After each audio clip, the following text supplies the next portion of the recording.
Karen smashed pool light, fined $140,000 and had to replace it. The summer heat clung to Willow Creek like a bad rumor. But the real scandal was Karen Whitaker, who just smashed the community pool's brand new LED light with a wine bottle during a late-night tantrum. Neighbors whispered about her meltdown, but no one expected the $140,000 fallout that would drown her in debt and shame. By the time the truth unraveled, Karen's name would be synonymous with regret, and the pool would never look the same. It started innocently enough, or so it seemed. Willow Creek's community pool was the pride of the neighborhood, a sparkling oasis funded by years of bake sales and car washes. I, Mia Torres, had moved here 6 months ago, eager for a fresh start after a messy divorce. The pool was my sanctuary, a place where I could float away the stress of unpacking boxes and dodging calls from my ex. But Karen, the self-appointed queen of the Homeowners Association, had other plans.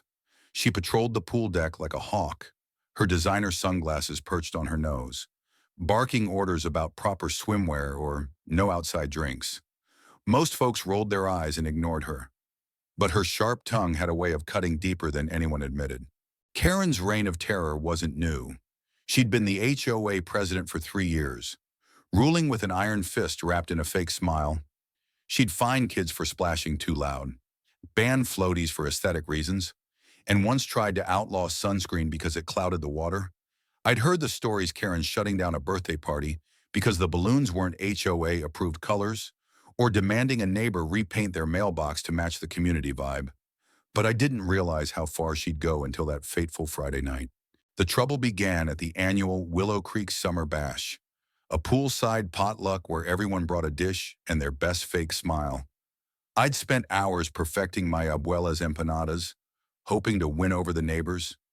The air buzzed with laughter, kids cannonballing into the pool, and music drifting from a Bluetooth speaker. Karen, of course, was there, strutting in a neon caftan, sipping Chardonnay and critiquing the potluck spread. Store-bought cookies, she sneered at Mrs. Larson's tray.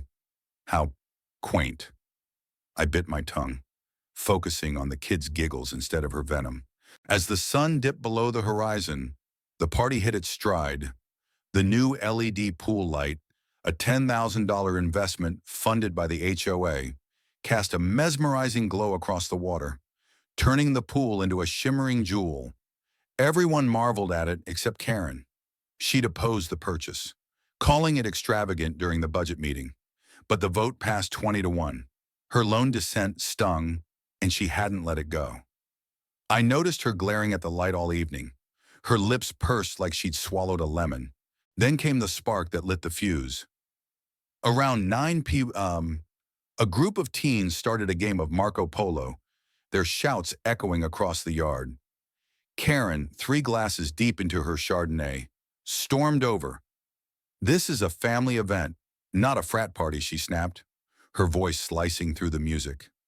The kids froze, but one of them, a lanky 15-year-old named Ethan, muttered, "Chill. It's just a game." Big mistake. Karen's face turned scarlet. "Don't you dare talk back to me," she shrieked, slamming her wine glass on a table.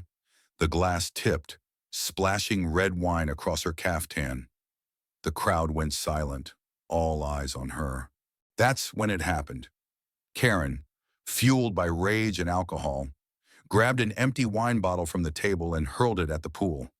It arced through the air, glinting under the LED glow, and smashed into the pool light with a sickening crack. Glass shattered, the light flickered, and water began gushing from the broken fixture, flooding the deck. The crowd gasped. Kids screamed. I stood there, empanadas forgotten, watching the pool's pristine water turn murky as the system short-circuited. The aftermath was chaos. Neighbors rushed to pull kids out of the pool, slipping on the wet tiles. Ethan's mom, Sarah, a no-nonsense nurse, confronted Karen. "What the hell were you thinking?" she demanded, her voice shaking. Karen, still clutching the neck of the broken bottle, scoffed.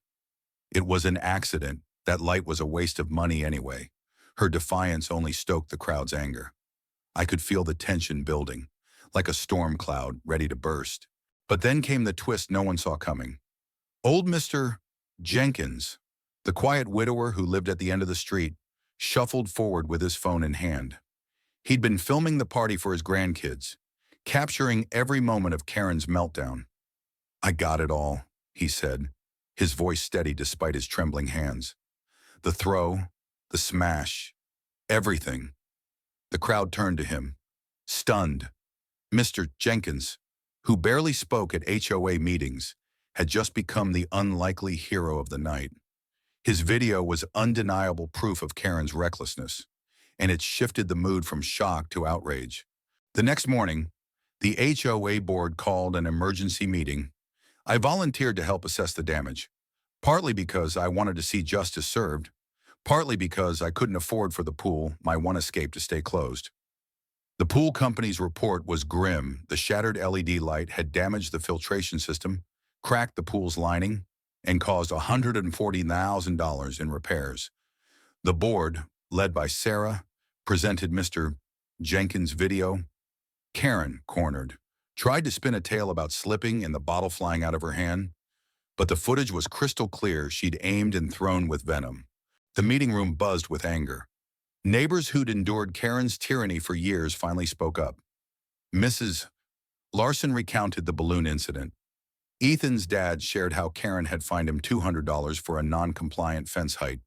Even I chimed in, admitting how her constant nitpicking made me dread HOA emails. The board voted unanimously Karen was liable for the damages. She'd have to pay the full $140,000 and cover the cost of a new LED light, another $10,000. Her face went pale, her usual swagger gone. But Karen didn't go quietly. She stormed out, vowing to sue the HOA for defamation. She claimed the video was doctored, that the teens provoked her, that the pool light was faulty to begin with. Her excuses only dug her deeper. The board hired a lawyer, and within weeks, a judge upheld the ruling. Karen's savings were wiped out, her credit ruined. She tried selling her house to cover the costs, but who'd buy from the woman who wrecked the neighborhood's pride and joy? The pool stayed closed for months, a daily reminder of Karen's folly. Kids moped, neighbors grumbled, and I missed my evening swims. But there was a strange satisfaction in watching justice unfold. Karen, once the terror of Willow Creek, became a cautionary,